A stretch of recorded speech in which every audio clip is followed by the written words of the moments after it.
Have an update to last night's story we told you about. Suzanne and Gerard Dengler pleading guilty this week to charges of healthcare fraud. The couple owned the Elite Lab Services based in the city of Tyler. KETK's Kara Pritchard spoke exclusively to the attorney of the woman who filed the complaint. She joined us now live with this report. So, Kara, you say this case has been open for 2.5 years.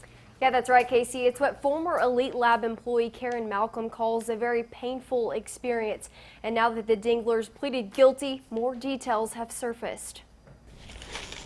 Karen Malcolm is feeling somewhat of a relief after Jerry and Suzanne Dengler pleaded guilty to charges of Medicare fraud. I never wanted to do it.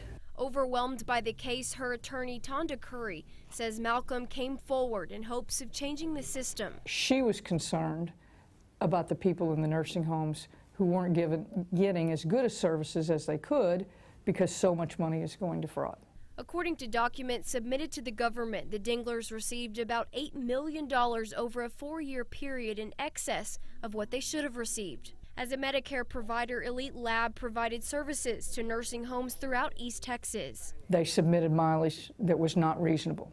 They submitted claims indicating that one phlebotomist was driving a number of miles that can't possibly be driven in a workday. While investigating assets, Curry says they found the Denglers own a corporation called Dinglebucks, which is the owner and operator of Bahama Bucks in Tyler. We also know that the franchise rights was paid for during the period of time this fraud was going on. She says fraud like this takes away from the limited amount of Medicare money available to people who need it. Last year, 2016, the U.S. government recovered $3 billion in Medicare fraud.